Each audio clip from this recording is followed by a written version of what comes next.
말씀대로 365 19번째 날입니다. 오늘 읽을 말씀은 출애굽기 4장에서 6장까지의 말씀입니다. 4장에는 호렙산에서의 하나님과의 대화가 이어지고 있습니다. 앞서 3장에서 하나님께서는 모세를 부르시고 그에게 위대한 사명을 맡기셨는데 모세는 주저하였지요. 4장에서도 모세는 사람들이 내 말을 듣지 않을 것이며 그리고 저에게 하나님께서 나타나셨다는 그 사실조차도 믿지 않을 것입니다. 라며 반론을 제기합니다.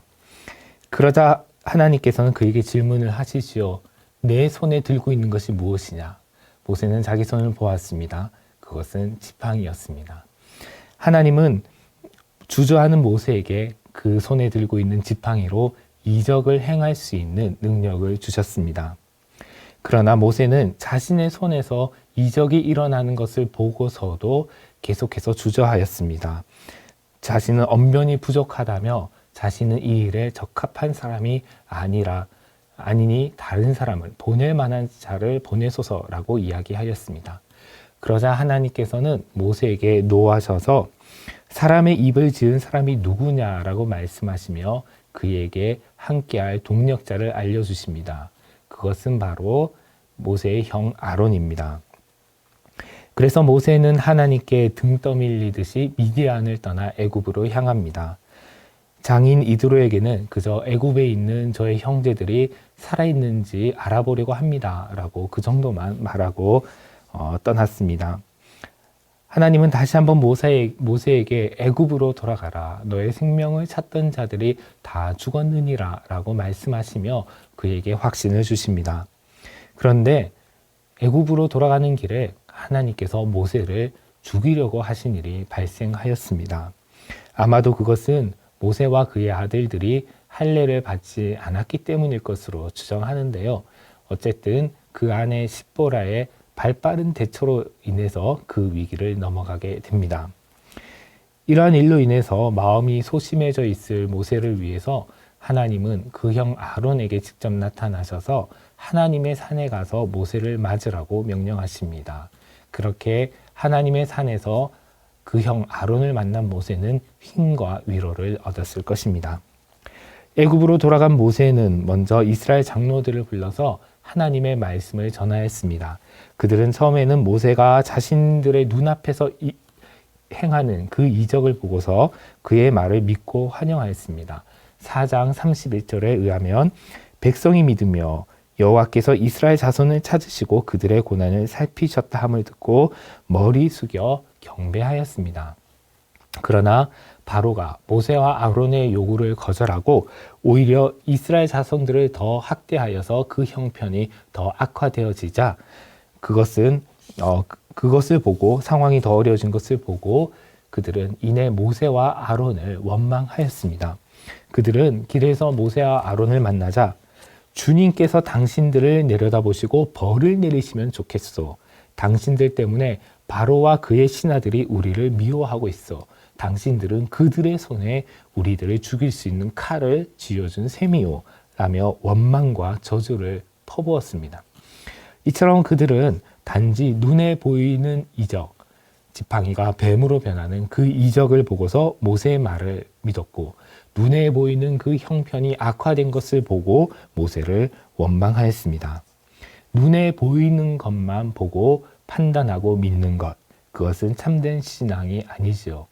이러한 이스라엘 자손들의 불신앙은 출애굽 이후 광야의 길에서도 계속해서 반복이 됩니다.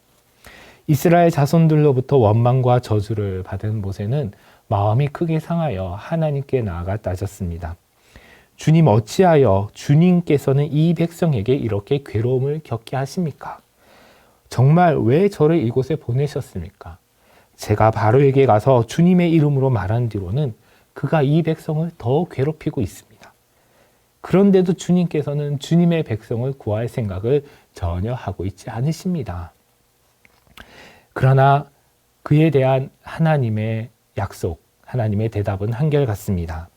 하나님은 나는 여호와다. 나는 너희를 속량하여 너희를 내 백성으로 삼고 나는 너희의 하나님이 될 것이다. 라고 하나님의 그 약속을 다시 한번 굳게 확인시켜 주십니다. 그러나 모세가 하나님의 이 약속을 이스라엘 백성들에게 전했지만은 이스라엘 자손들은 가혹한 노역으로 인하여 더 이상 모세의 말을 듣지 않았습니다. 그리고 모세도 여전히 자신감이 없습니다. 하지만 하나님은 계속해서 너는 바로에게 가서 내 말을 전하라고 모세에게 명령하십니다.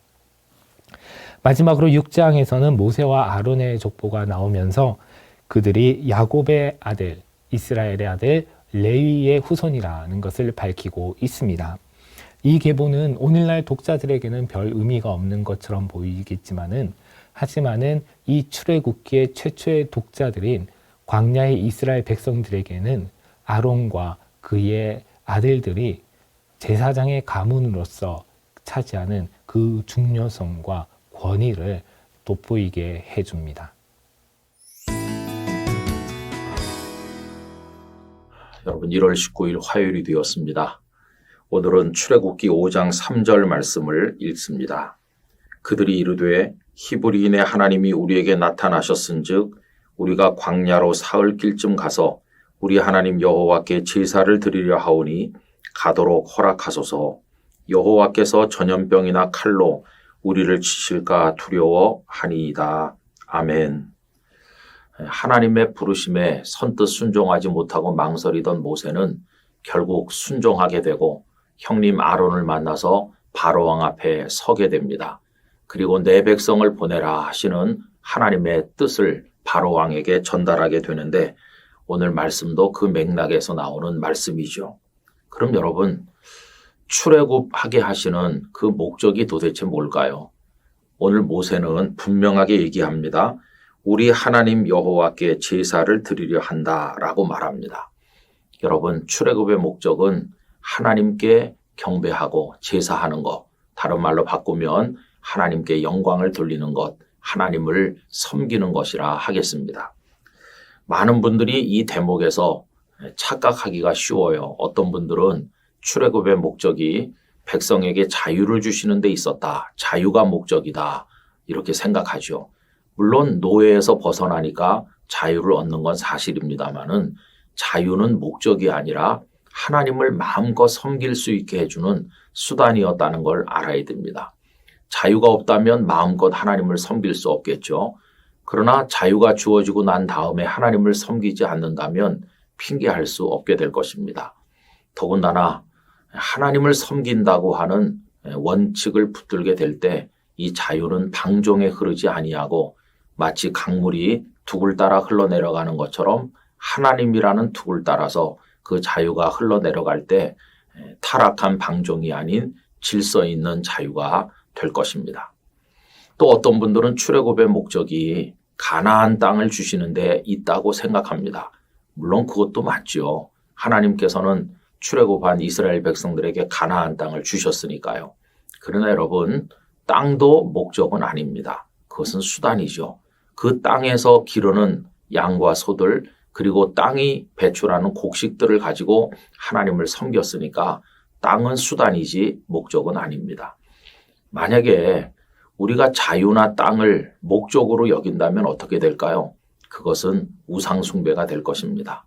하나님을 섬기고 하나님께 예배하고 하나님을 영화롭게 하는 게 목적이지 자유나 땅은 그것을 위한 수단일 뿐임을 결코 잊어서는 안 될 것입니다. 여러분 웨스터민스터 신앙고백 그 소요리 문답 제1문항의 답을 알고 계시죠? 사람의 제1되는 목적은 하나님을 영화롭게 하고 영원토록 하나님을 즐거워하는 것입니다. 라고 되어 있습니다. 출애굽의 목적은 우리에게도 중요한데 출애굽이 압제에서 벗어나는 구원이라면 우리들은 죄와 사망과 사탄에서 구원받지 않았습니까? 출애굽한 이스라엘이 하나님을 섬기는 것이 최고의 목적인 것처럼 구원받은 우리들도 하나님을 영화롭게 섬기는 것이 최고의 목적이지 않겠습니까?